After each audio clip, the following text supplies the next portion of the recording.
stop focusing on who we aren't, start focusing on who we are, right? That's the whole point of this conversation. But how do we do that? Now I'm curious, Amy, how do we do that?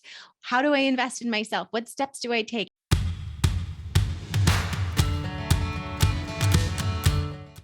Hey, sweet mama. Welcome back to another episode of Mom in Process. Thank you so much for joining me today on this beautiful Monday. If this is your first time listening, welcome. I have a very big topic and a super interesting conversation to have with you today. It's something I've been thinking about quite a bit and honestly living in my own life. But before I dive into today's topic, I just wanted to remind you of last Thursday's episode with Julie Bogart. If you haven't had a chance to listen to that episode, I highly encourage you to go back and check that out. We talked about raising critical thinkers. And I don't love to talk about parenting in this podcast. I don't love to talk about just homeschool in this podcast. I try and give a wide variety of topics and types of conversations. And my conversation with Julie pertains to everybody. It pertains to any parent, whether or not you're actually a stay-at-home mom, full-time mom, working mom, any of those sort of titles or roles. The topic with Julie pertains to any parent.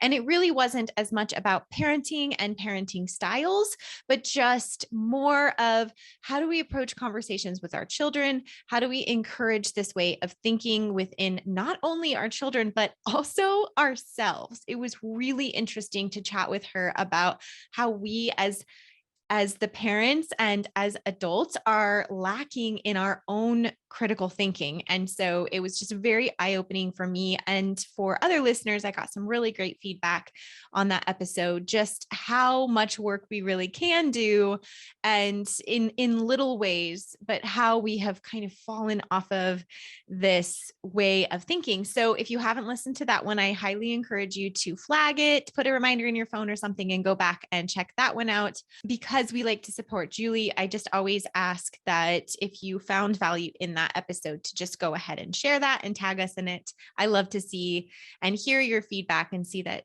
you guys loved the conversation, because everybody I've talked to is just blown away at how amazing she was. So with that being said, I do want to dive into today's conversation. Like I said, it is something that I have been thinking about a lot. And I did some reflective work on this. And then I also chatted with Brad quite a bit about this as well.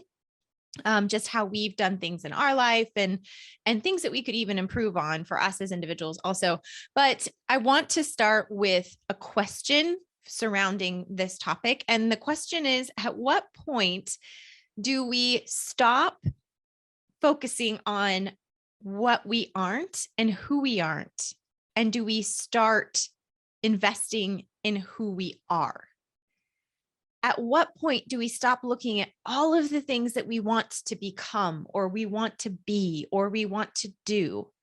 And do we start looking at ourselves as individuals and our identities, and we say, I want to actually invest in exactly who I am, and start loving and appreciating the person that we actually are, not the person that we are seeking to become or striving to become or we want to become.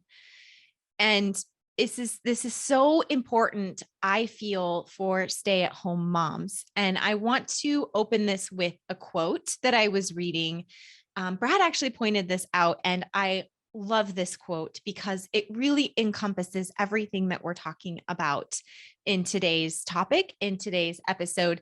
The quote is by John Eldredge, and it is in his book that I've talked about a little bit in the past, called Wild at Heart, Discovering the Secret of a Man's Soul. So this is in a book to more focused on men and masculinity and embracing the man's soul. And however, I feel like this quote right here pertains to everybody. And the quote is, "The world is a carnival of counterfeits." The world is a carnival of counterfeits. And isn't that so incredibly true? I mean, just look around you. Look around at all of the women, all of the men that are striving to do something, striving to be something, seeking something, constantly working towards that next thing, right? And when they get to the top, when they get to that thing, does it make them any happier? No, it doesn't, because they have stopped investing in who they truly are, because they're seeking something outside of their true identity. And I don't know about you guys, but I'm tired. I'm tired, and I have been for a long time, of seeking something that I'm not, of trying to do things that aren't really me, of searching for something that isn't really within my grasp, because it just doesn't pertain to my identity. And then having that letdown, having that feeling of failure. And even if I've tried to do things, once I get that completed, did that really make me happy? Is that really something that I'm going to embrace long term? No. I want to get to the point where I am content. I love who I am. I am fully embracing my identity, and now I'm investing in that. You think about our grandparents, right? So think about our grandparents or these older generations, and they're content.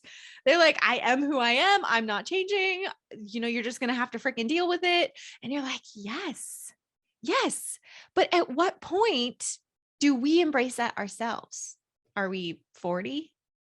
Are we 50? Is it when we're 70? At what point are you going to say, because there is a point that you just say, you know what? I am who I am. And this is fine. This is good. And I'm proud of this. At what point are you going to say, this is who I am, and I'm really content with this? Now, don't get me wrong. I am not saying, and I'm not advocating for complacency in your life. I'm not advocating for you to never try something new. I am just saying we need to really identify if that is truly part of ourselves, of our true, honest selves, or if this is something that we're striving to be because somebody else is doing it, or because we think that it's going to make us happy. One of the things that I want to touch on is the fact that there are so many programs out there that you can spend hundreds of dollars on, if not more, trying to sell you an idea that you need to be somebody else. They want to sell you the fix. They want to sell you the new identity. They want to sell you this idea that you're going to change and that's going to make you happy. And people buy these things. They do. Now, don't get me wrong. Again, I am not saying that all courses are bad. I've taken courses that really help me in my true identity. And I love that. And I appreciate it. We are in this age where we have so much information and so much knowledge at our fingertips. And I think that's amazing. But some of these courses sell you this idea that you have to completely change who you are in order to be happy. And I don't agree with that. I don't agree with the fact that you have to completely change 100% who you are and start a whole new life in order to be happy. And this goes back to moms too. Change your identity, build up your new identity now that you're a mom. Well, what if we just incorporated motherhood into our existing identity? Would that be so bad? Do we have to completely change who we are because we're a mother now? Do we have to completely change our likes, our dislikes, how we function just because we're a mother? And that's an important job, right? That's a really important role. Obviously, I have a whole podcast focused around motherhood and, building ourselves up within motherhood. But I'm not ever saying that we need to completely change who we are in order to be happy. What ends up happening is people buy these courses, see things on social media, start investing in these other aspects outside of their true identity and things that truly light them up and truly make them feel good. And then they've gone so far down the rabbit hole that they've completely lost themselves. This happens in motherhood all the time. We start reading all the baby books. We start reading on all of the all the homemaking books and housewife books and all of these things. And pretty soon we're investing in all of these other things that aren't really part of our identity. And we've essentially lost ourselves. We've now tried to become what our idea of a successful woman is, what our idea of a happy woman should look like, and a strong woman should look like. And then you've completely lost your entire identity. You've completely lost yourself because you felt the pressure of being a certain way. Maybe that was something you viewed on social media. Maybe that was somebody that you actually looked up to. But instead of looking up to that person for some guidance, in embracing the person that you are, you try to become that person. You try to become that person by taking on all of these responsibilities and roles and what you think are going to be fun hobbies. So then you're lost. Now it's totally backfired. And you're now in this poser syndrome. You are now living in a life that doesn't feel like your own. And how do you come back from that? What do? You can't stop doing something because then everybody's going to see that you've been faking it this whole time. So heaven forbid you're vulnerable for even a second, because it'll all come crashing down. And we see this happen all the time. We see this happen with men when they're working their way up that career ladder, working their way up, trying to juggle all of these things. And there is no way, shape, or form they could ever be vulnerable and say, I'm actually really struggling with this, because they put on such a front that their marriage is happy, their home is happy, everything is going good, that if they for just a second admit that shit is really not well and they are falling apart on the inside, then their entire image that they have created will all be what they feel like will all come crumbling down, because they worked so hard to build up this identity that is not them. So I really like to think of this as a way of investing in your actual self, not creating a whole other identity. Because if you invest in yourself, then you're leveling up that already existing identity, and you're taking it to that next level. And then from there, you can level up from there. And from there, you can level up from there. And you're still living within your true self, your true identity. But if you try and go over to this other side and say, I'm just going to totally recreate myself, I want to be this whole other person. And this is where stay-at-home moms, especially if you've left a career and then decided to be a stay-at-home mom, this is where it fucking falls apart, because you are now taking yourself, and I'm speaking from a place of knowing and a place of truth, you're completely shifting your entire identity at this point. Okay. So now you're starting from the bottom, way down here. If you're watching this on YouTube, my hand's like way under the table, way down here. You're starting from ground zero, nothing. And then you have to try and build your way up. Okay. And then you're trying to level up yourself, this new version of yourself. And it's so much more work to just get to this place right here. But then when you get to this place right here, the halfway mark of where your true identity would have started, once you get to that place and anything goes haywire, anything falls off track, or any side of your vulnerability comes into place, it comes crashing down. The other thing is that you get to that place and you realize none of this is making me happy. So I've arrived, right? I've built this new version of myself. I've built this new identity. I've arrived and I'm fucking miserable. And it's because you are not living within your true self.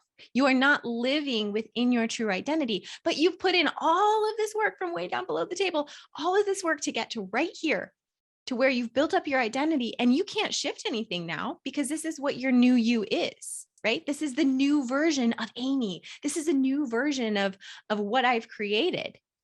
And you've put in all of this work to get to this point. And then you realize, I'm not happy. We see this, like I said, in men, they work to the top, they work their way. They're always pushing on that career ladder to get to the top. And then they get to the top and they realize, I'm still really unhappy, because they're not living within their true selves. They're not living within their true identity, because in order to get way to the top and live this life that they feel like is the perfect life, you stop depositing into the accounts of your identity. You stop depositing into the accounts that actually make you happy. And I love this idea of making deposits. And Brad's actually the one who really said that, because I asked him, I said, well, how do you invest in yourself? How do you invest in who you are? He said, I make deposits into those accounts. And I was like, oh my gosh, how had I not thought of that? But it's so true. You make deposits, little deposits all the time. And we've talked about that in past episodes about investing in yourself, and you make deposits into those accounts. And I love that. But when you get to the top, or if you're trying to reinvent who you are, you end up not making those deposits. You end up not making deposits into the accounts that are part of you. And then, because you're so far off course from who you really are, when you arrive at the place that you think that you should be, if you ever get there, because chances are good you'll feel burnout, you're unhappy. You're still not fulfilled. So let's go back to this idea of burnout, because this is another thing that happens for women. This is another thing that happens for stay-at-home moms, is we're so busy trying to obtain an identity because we think that is what the fulfilled stay-at-home mom should look like, that we have lost ourselves and completely exhausted ourselves all at the same time. All at the same time. So when we talk about the 4 foundational elements of living a fulfilled life as a stay-at-home mom, I'm really pretty vague about what that it should look like exactly, because what it looks like for me is going to be different than what it looks like for you. I never want you to feel like you need to do exactly what it is I do in order to be fulfilled, because then you would be living outside of your true identity. But there are things that we can invest in. These are accounts that we can make deposits in order to fill us up within our own ways, within our own identity. So going back to this idea of burnout, we've now exhausted ourselves and trying all these things and doing all these things because this is what we feel that women should be doing, or stay-at-home moms should be doing. And we think that this is going to give us the sense of control and a sense of happiness. But what ends up happening is it's a false sense of control. It's a false sense of happiness because it's not true. It's not really you. It's not you living in your own truth. And so this sense of control that you have is based on somebody else's life, is based on somebody else's image that they have portrayed through social media.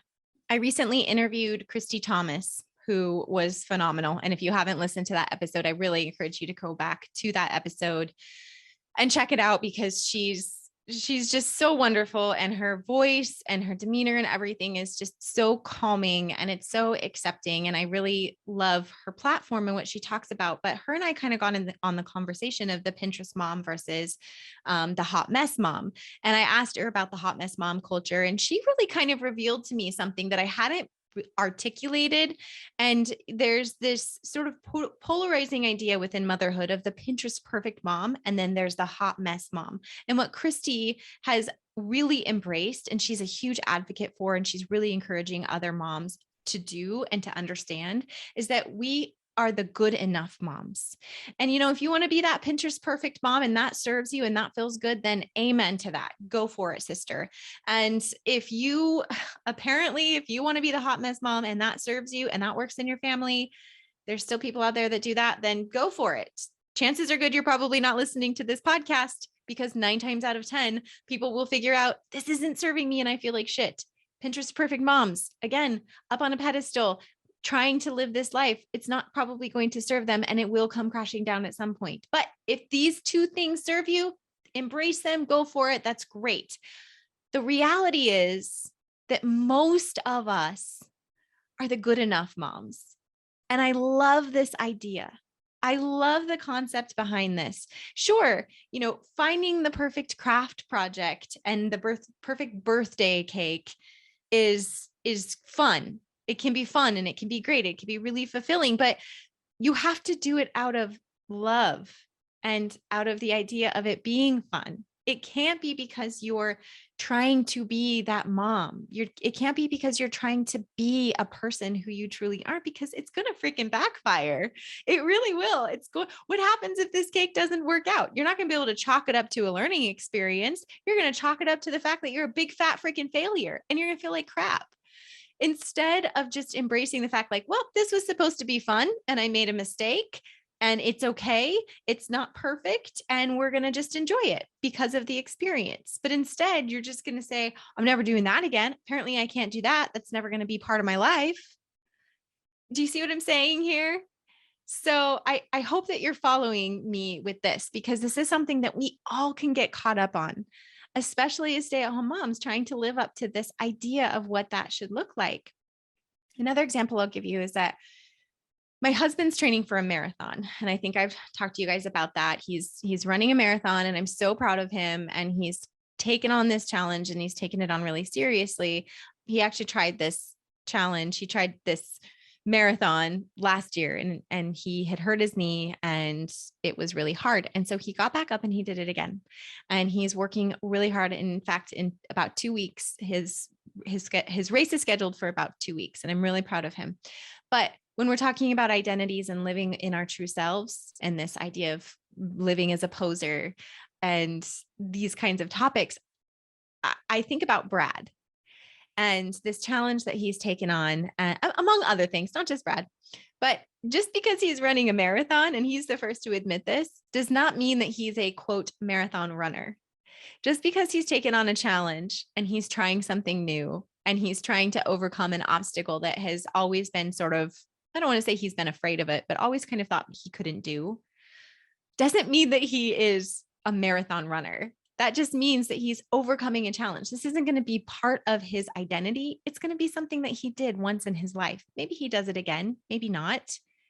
But that doesn't mean that he's going out saying, I'm a marathon runner, or even I'm a runner, because he's the first to admit that, saying, I'm really not a runner. I'm still not a runner. He has ran hundreds of miles at this point since the beginning of the year. And he's not a runner. He's training for a marathon, but that doesn't mean that he's a runner. But we get so caught up in these activities that we do that we feel like if we're trying something new, that has to be something that is now part of us. I know I talk about baking bread a lot and things like that. Like, I'm not really a bread baker, but I can do it in my house, and we do it when it serves me and when I want to. But that's not something that I'm like, oh yeah, I'm a baker, I'm a bread baker, whatever, that is just something that I do when I have time or when I feel like it's going to be fun, or even if my family just needs it. I don't think that I'm a professional baker by any means. I'm not going to go around selling my bread because it's really not that good. It's just part of something that I enjoy doing, but that doesn't mean that it is 100% my identity. And for a lot of people, they have zero interest in doing that. But as moms, we see these other Pinterest moms or these other moms on social media, especially stay-at-home moms. And it's like, I have to bake bread in order to be a good stay-at-home mom. And that's just not the truth. That is absolutely not the truth. You don't have to embrace that as part of your identity. There are plenty of people in the world that can embrace that as their identity, and you don't have to be one of them. And that's okay. It doesn't make you any less of a mom. It doesn't make you any less of a woman. So now I want to go into the question, which you probably have already asked yourself and you're waiting for me to get to. And the question is, but Amy, how do we invest in who we are right now? So you're saying, stop focusing on who we aren't, start focusing on who we are, right? That's the whole point of this conversation. But how do we do that? Now I'm curious, Amy, how do we do that? How do I invest in myself? What steps do I take? How do we stop chasing this fictitious character that I've been seeking and seeing and wanting, and we start living in our present moment? And I'll go back to the suggestion that Brad had made, and it's that you make deposits into your existing accounts. So how do you make deposits into those existing accounts? Well, we move our bodies, okay? When you think about yourself and your identity and who you are, okay, your human self and your soul, but what makes you you? What makes me Amy? Okay, well, part of that is my body. Part of that is embracing my physical body. And how do I invest in my physical body? Well, I move my body in a way that feels good to me, not in a way that somebody else is telling me that I need to move my body. If I want to do yoga, I can do yoga. If I want to do a HIIT workout, I'll do a HIIT workout. If all of those things sound like terrible to you, then don't do them. If you've tried them and you enjoy them, continue. If you've tried them and you hate them, stop. Invest in your body and move your body. Make deposits into that account in a way that feels good to you. Yeah, sometimes we have to do things that make us uncomfortable and things that are challenging. I completely advocate for that. I don't always want to do a HIIT workout, but once I get going, man, I feel good. And I know that I feel good. I don't want to go walk in the rain, but when I get out there and I move my body and I'm in inclement weather, I feel so good. I feel so alive. But it doesn't necessarily mean that I wanted to do that in the beginning. But those are things that really do end up filling me up. And that takes trial and error. It really does. So move your body in a way that feels good. The other thing is putting food in your body that's good for you. And that feels good. Not feels good in the fact that you got those dopamine hits of the 16 Oreos you just ate, but feels good because there was intention behind it and there was love behind it. And I'm not going to sit here and tell you need to eat all organic or you need to eat all clean foods or you need to be vegan or you need to be keto or you need to be anything specific. I'm saying to put things in your body that are homemade with love and intention. And yeah, add in an extra salad, add in another apple, add in some good, clean, whole foods, and you're going to feel good. That's how you're investing in yourself. You can make the cookies. You can eat the pizza that you make on Friday night with your family for family movie night, but you also can add in a salad the next day for lunch. You can drink a smoothie with extra protein in it for breakfast the next morning. Just put things in your body that are good for you, for your soul. Homemade food made with love and intention. I am such an advocate for that. The other thing is reading books. We make deposits into ourselves by reading books. And what do these books do? Nonfiction books, let's be very specific, nonfiction books. And these help with so many things. One, mom rage. Come on. So much mom rage because we don't understand what's going on with ourselves, with our families, and with our children. So having a better understanding and knowledge of what's actually going on helps us calm down. It helps us take a breath and understand the situation. So it also helps us learn more about ourselves. Oh my goodness, I have learned more about myself in the last 4 or 5 years just by reading books by experts, parenting books, personal development books, books that really make me reflect on who I am, what my personality is like, things that I'm interested in, why I behave the way I behave, why I lose my temper more often than Brad does. Like all of these things make me learn more about myself because it forces me to do some self-reflective work. And then I can work on improving on those things. I can stop yelling. I can take a breath before I respond. And all of these things have helped me in my marriage, have helped me in my relationships, have helped me really embrace and adapt to who I am truly, understanding who I am truly. It teaches us something. It teaches us for the sake of just understanding, not because we want to be a certain way or because we want to change exactly who we are, but it gives us an understanding. It teaches us for the sake of knowledge, not for the sake of changing our identity.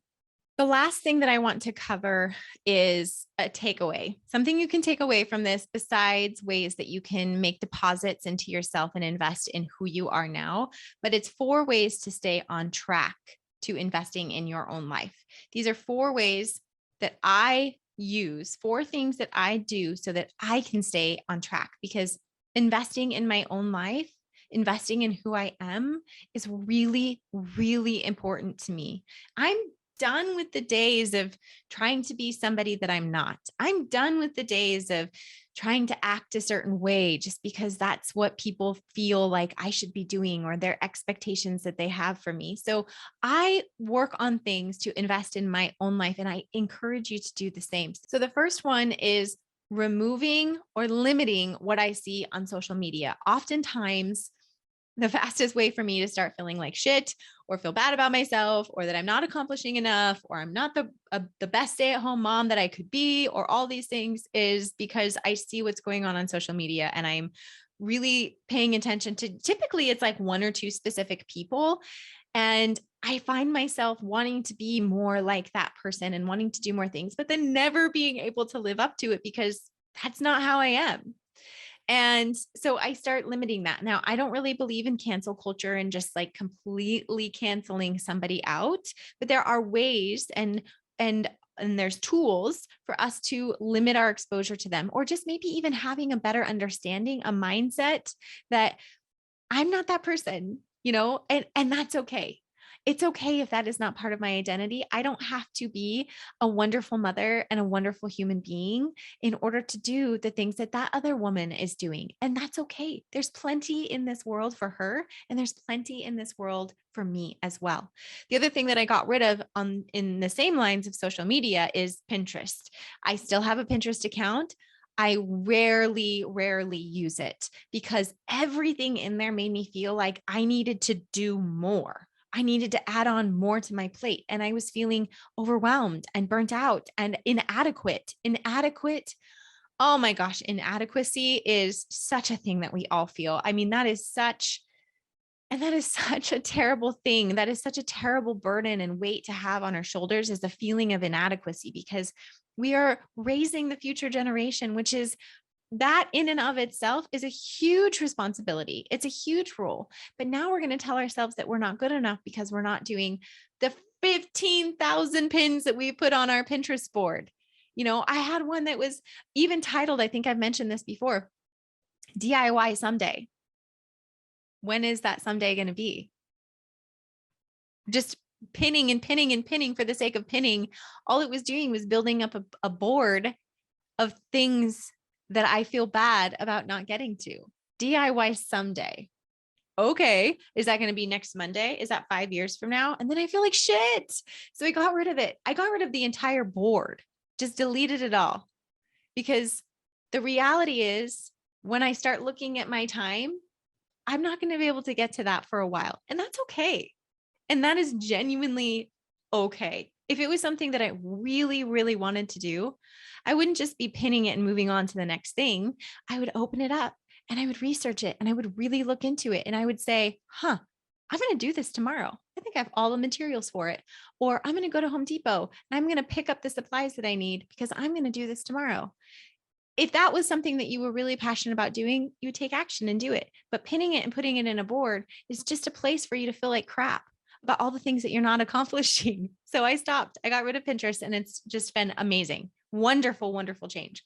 The second thing that I do is gratitude. I find gratitude, whether that's gratitude work in the morning, just through meditation and mental reflection, or putting it in a journal. I also love to talk about gratitude with Brad and just the things that we're so grateful for, because him and I both start to feel like we're not doing enough, or we don't have enough, or whatever. And then we have these conversations and we look back and we think, wow, look how far we've come. Look what we've created. Look what we're doing.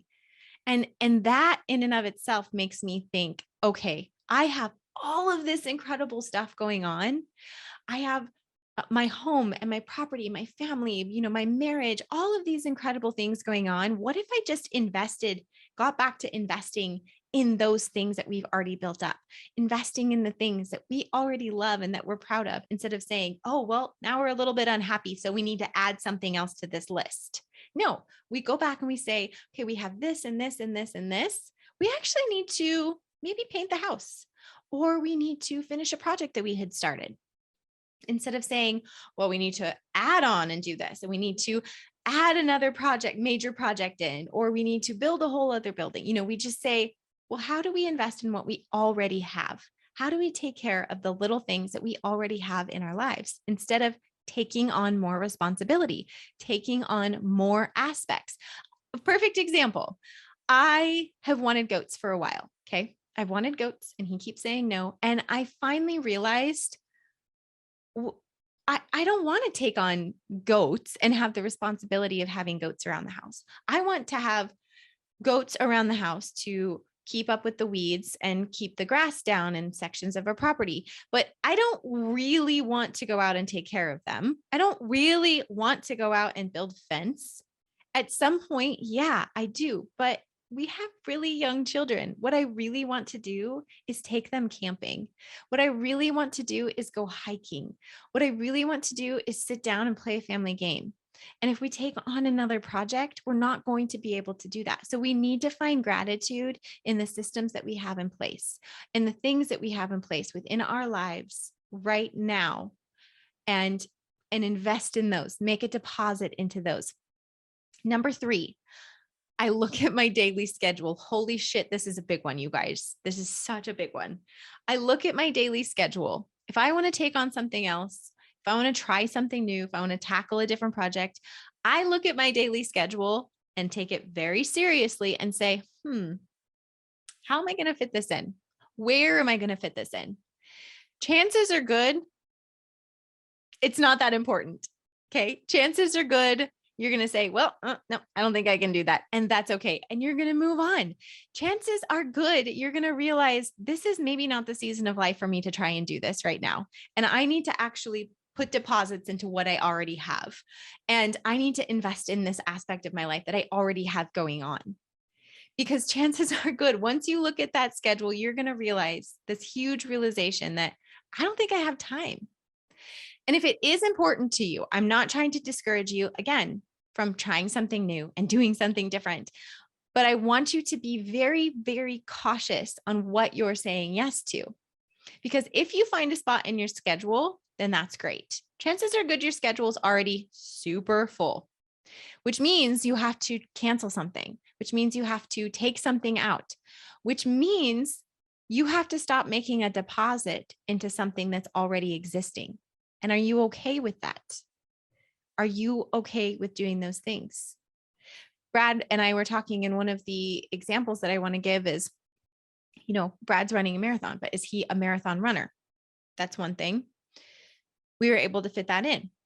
What he had to do is stop doing his traditional workouts. What he had to stop doing is staying up super, super late so that he could get up in the morning and start running, because he wanted to still make deposits into our relationship, into our marriage, and into his relationship with his children. Now, if he wanted to run a marathon and start a woodworking business all at once, because he's now like, I want to change my whole identity and I want to be the dad that runs and the dad that has a woodworking business on the side and brings in this other income.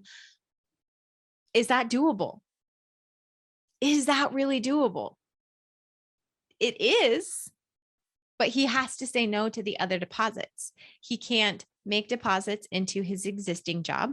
He can't make deposits into his relationships with his children. He can't make deposits into his marriage. He probably can't make deposits into his health the way that he wants to, because he's going to be staying up late, waking up early, all of these things. He's going to be sacrificing how he takes care of his body in order to say yes to those things. And again, it's doable.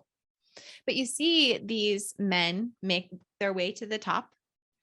And what has happened? They've sacrificed their marriages. They've sacrificed their relationship with their children. They've sacrificed pretty much their entire identity to have the title, to have the role. And that was one of the things that I didn't want to have happen when I was a working mom. I didn't want to stop investing in my family, in my relationship with my husband, in my marriage, and my relationship with my daughter when it was just Gracie at the time. So looking at your daily schedule, super important. It's going to be a huge slap in the face where you're like, whoa, I don't know if I can actually add that in. Number 4, moving on. Last one. I ask myself why. And I think that this is probably the most important one out of all of them, is I ask myself why. Why do I want to take this on? What about this is going to make me happy? Is this something that I'm genuinely, truly 100% interested in? Or is this something that I feel like I need to do because this is what will make me happy? I'll give you a quick example. And I think I've used this example in the past, so I hope I'm not overusing this example. But when I had first became a stay-at-home mom, I wanted a sewing machine. And I thought that I was going to sew all of these clothes and I was going to do all of these beautiful, incredible Pinterest things. And it turns out I had no genuine interest in using my sewing machine. Turns out that I thought learning to sew was what made me a good housewife, what made me a good homemaker, what made me a good stay-at-home mom. It was going to become something that was part of my identity that was supposed to make me happy and have the world look at me and be like, look at Amy. She's just doing such a good job as a stay-at-home mom because she sews and she bakes and she cooks and she does all these awesome, incredible things. Turns out I freaking hated sewing. Turns out I also didn't have time to learn something brand new when I had a newborn and I was just learning how to be a mother. Turns out it was a really bad time for me to tackle a project like that. Maybe it's something I'll go back to someday. I'm not opposed to it. I am interested in doing it, but now I'm interested in doing it because of my true, pure curiosity and my eagerness to learn something new. My eagerness to try something, not because I feel like something's missing in my life. Lord knows I have a lot going on right now as it is, but because I just feel like it would be so cool to work on a project like that because I'm genuinely curious about how this machine that I have now works, because I'm genuinely curious on creating something in that way. It's not because I feel like it's going to leave me feeling more fulfilled or more happy or that it's like a missing piece of my identity. It is never going to be part of my identity. It's just maybe a skill that I want to learn how to do. And if I don't feel like it's something that I enjoy doing, there are plenty of people in my bubble, in my world that love sewing, that know how to sew and can help me with something. I need to sew on a patch or something. I can find so many people that can help me with that. I don't have to do that. I don't. It doesn't make me less of a woman. It doesn't make me more valuable because I know how to do that. It doesn't make me less worthy of joy and happiness and fulfillment because I haven't learned how to do it. It's just a skill that I don't know how to do. And that's okay. Because there's a lot of other things that make me me. There's a lot of other things that I spend my time investing in and making deposits in my life too, that make me me, that make me Amy, and that make me so proud of who I am and this woman that I've become, that I don't need to add on all of these other things to feel more fulfilled. I don't need to change who I am.